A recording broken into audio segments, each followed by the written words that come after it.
अलंकारों के लिए दो वस्तुएं महत्वपूर्ण होती है। इसके दो उपादान होते हैं, एक अलंकार्य और दूसरा अलंकार। अलंकार्य वह उपादान है जिससे सुसज्जित करना है, जिसको सुसज्जित करना है, और अलंकार उसे कहते हैं जिससे सुसज्जित करना है। वे साधन, वे माध्यम, वे शोभा कारक धर्म जिससे वस्तु को, जिससे काव्य को सुसज्जित करना है। अलंकार वो जो सुसज्जित होगा। ठीक है। अलंकारों के मूल रूप से दो भेद बताए गए हैं, एक शब्दालंकार, दूसरा अर्थालंकार। आइए हम बात करते हैं। शब्दालंकार वे अलंकार होते हैं जिसमें शब्द के माध्यम से चमत्कार उत्पन्न होता है। अगर शब्द को हटा दिया जाएगा तो चमत्कार खत्म हो जाएगा। जैसे कनक कनक ते सौगुनी मादकता अधिकाय, या कनक, और एक कनक का शब्द है, अर्थ है सोना, एक कनक शब्द का अर्थ है धतूरा। अगर हम सोने को हटा देंगे, कनक को हटा देंगे और उसकी जगह स्वर्ण रख देंगे तो स्वर्ण कनक होने से वो चमत्कार खत्म हो जाएगा। तो इन अलंकारों में शब्द के माध्यम से चमत्कार जिस अलंकार में उत्पन्न होता है उसे हम शब्दालंकार कहते हैं। जिसमें अर्थ के माध्यम से चमत्कार उत्पन्न होता है उसे हम अर्थालंकार कहते हैं। तो आइए हम चर्चा करते हैं शब्दालंकारों के बारे में। पहला शब्दालंकार है अनुप्रास अलंकार। किसी वर्ण की बार बार रसानुकूल आवृत्ति अनुप्रास अलंकार कहलाती है। जैसे रघुपति, राघव, राजाराम। र, र और र और र, यहाँ र की आवृत्ति बार बार होने से कौन सा अलंकार है? अनुप्रास अलंकार। तरणी, तनुजा, तट, तमाल, तरुवर, बहुछाए। तरणी का त, तनुजा का त, तट का त, तमाल का त, तरुवर का त, बहुत सारे आच्छादित हुए। यहाँ त वर्ण की बार बार आवृत्ति होने से अनुप्रास अलंकार है। पीपर पात सरिस मंडोला, पीपर माने पीपल के पत्ते की तरह, मंडोल रहा है। पीपर पात सरिस मंडोला, वहां पीपर पात में प वर्ण की आवृत्ति होने से अनुप्रास अलंकार है। अनुप्रास अलंकार के कई भेद होते हैं, अंत्यानुप्रास अलंकार, वर्णनानुप्रास अलंकार, छेकानुप्रास अलंकार, लाटानुप्रास अलंकार। इस प्रकार अनुप्रास अलंकार के कई भेद होते हैं। अगला शब्दालंकार जो हमारा है वह है यमक अलंकार। देखिए, जहां कोई शब्द एक से अधिक बार आए और उसके अर्थ में भिन्नता हो वहां यमक अलंकार होता है। जहां कोई शब्द एक से अधिक बार आए, जैसे कनक कनक ते सौगुनी मादकता अधिकाय, इह खाए बोराए जग, उही पाए बोराए। माफ कीजिएगा, यहाँ रे इसमें आ नहीं पाया है, आ नहीं पाया है। कनक कनक ते सौगुनी, कनक यानी कि सोना, कनक माने धतूरा, सोने से, सोने में, कनक से, धतूरे से सौगुनी मादकता अधिक होती है। इसे तो खाने, धतूरे को खाने वाला व्यक्ति बौरा जाता है, पागल हो जाता है। इसे तो पाने मात्र से ही व्यक्ति बौरा जाता है। अब यहाँ पे कनक और कनक दो शब्द हैं, एक का अर्थ है स्वर्ण और एक का अर्थ है धतूरा। अब यहाँ अगर इस कनक को हटा करके इसकी जगह स्वर्ण रख देंगे तो स्वर्ण कनक होने से चमत्कार खत्म हो जाएगा। कनक कनक में अलग अलग शब्द हैं, एक जैसे शब्द हैं और अलग अलग इसका अर्थ होने से यमक अलंकार है। अगला देखिए, काली घटा का घमंड घटा, काली घटा माने बदली, का घमंड घटा माने कम हो गया। इससे यहां घटा का अर्थ है बदली, यहां घटा का अर्थ है कम होने से। अतः एक जैसे दो शब्द होंगे लेकिन उनके अर्थ भिन्न भिन्न होंगे तो कौन सा अलंकार होगा? यमक अलंकार। अब हम अगले अलंकार के बारे में चलते हैं, श्लेष अलंकार। श्लेष का मतलब है संश्लिष्ट।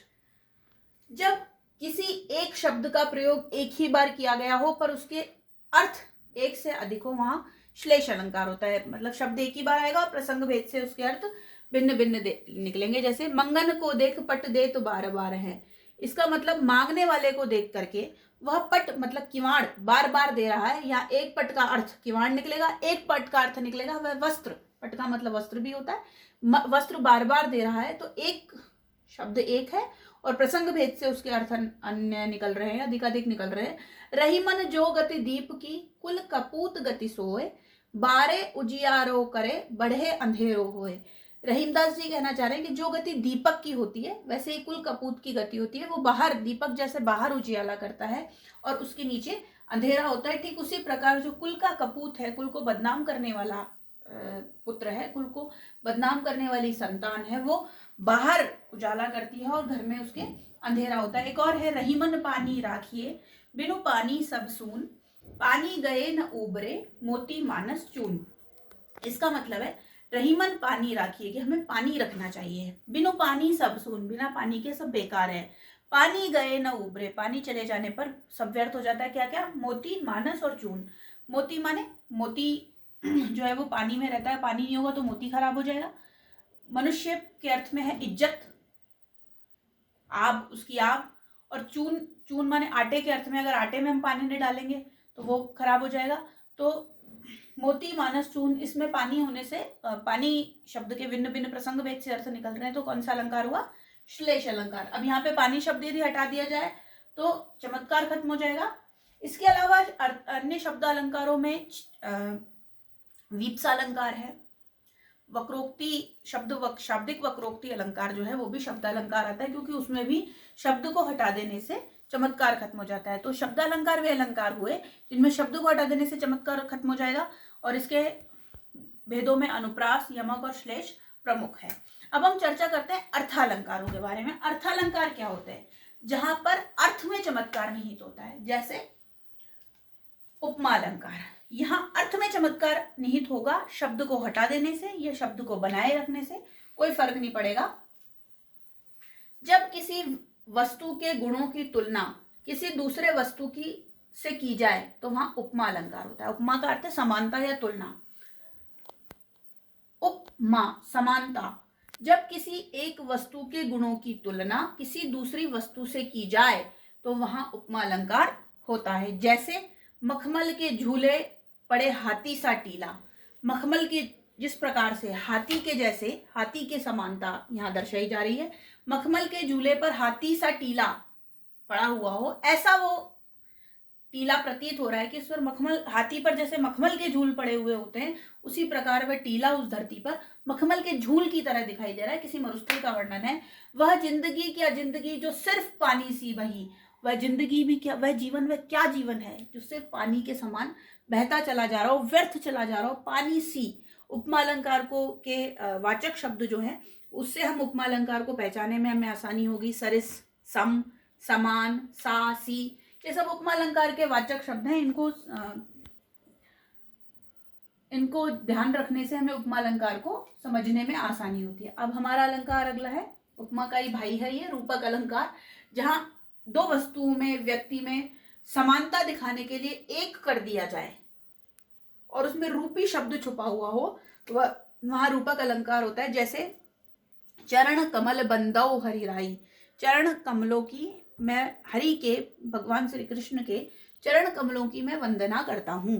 चरण रूपी कमलों की, ऐसा अभेद आरोपण इसमें कर दिया गया, समानता दिखाई जा रही है और इन्हें एक कर दिया गया। आए महंत वसंत, वसंत रूपी महंत घर पर आए हैं। एक बहुत ही प्रचलित उदाहरण है।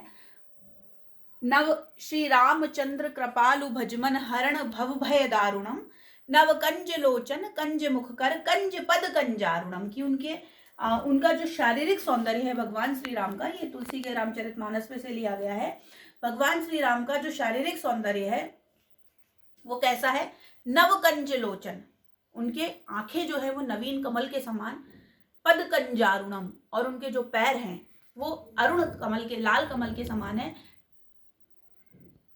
कंज मुख कर कंज पद कंजारुणम, उनके कमल से उनके जो पैर है, हाथ हैं, आंखें हैं, जिह्वा है, मुख की समानता की गई है, लेकिन उसमें अभेद आरोपण कर दिया है और वहां पे रूपी शब्द छुपा हुआ है, वह रूपक अलंकार है। अब हम जान सकते हैं कि रूपक अलंकार में, चूंकि उपमा के वाचक शब्द सा, सम, सी, सा समान है, सरिस है, तो रूपक अलंकार में रूपी शब्द छुपा हुआ होगा। जब हम अर्थ करेंगे तो उसमें रूपी शब्द निकल कर आएगा। जैसे यहाँ देखें, चरण कमल, चरण रूपी कमल, तो जब रूपी शब्द निकल कर आए तो वहां पर कौन सा अलंकार होगा? रूपक अलंकार।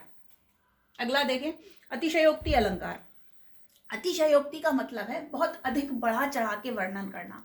किसी भी उपमेय का, उपमान का, उपादान का, किसी भी वस्तु का, व्यक्ति का बहुत अधिक बढ़ा चढ़ाकर वर्णन किया जाए, वह अतिशयोक्ति अलंकार होता है। आमतौर पर जब हम किसी से बात करते हैं, अरे वो इतना महान था, इतना महान था, इतना महान था, कि सैकड़ों महान भी उसके पीछे कम है, तो इतना अधिक अतिशयोक्तिपूर्ण वर्णन किया जाए तो वहां स्वाभाविक रूप से अतिशयोक्ति अलंकार होता है। जैसे हनुमान की पूंछ में लग न पाई आग, लंका सारी जल गई, गए निशाचर भाग। हनुमान की पूंछ में आग लग नहीं पाई, ये रामचरितमानस का दोहा है। हनुमान की पूंछ में आग लग नहीं पाई, लंका सारी जल गई, पर आग भी नहीं लग पाई है, लेकिन फिर भी लंका जल गई, और गए निशाचर भाग, सारे राक्षस भाग गए। अगला देखिए, देख लो साकेत नगरी है यही, स्वर्ण से मिलने गगन में जा रही। साकेत खंड का, साकेत गुप्त जी के साकेत का महाकाव्य से लिया गया है। देख लो साकेत, ये अयोध्या नगरी है, साकेत नगरी है, स्वर्ग से मिलने गगन में जा रही है। इतनी सुंदर है, इतनी अधिक विशाल है, इतना इसका रूप आह्लादित करने वाला है कि स्वर्ग से गगन में मिलने जा रही है। इन वर्णनों में अतिशयोक्तिपूर्ण वर्णन होने से अतिशयोक्ति अलंकार है। अगला हम देखते हैं,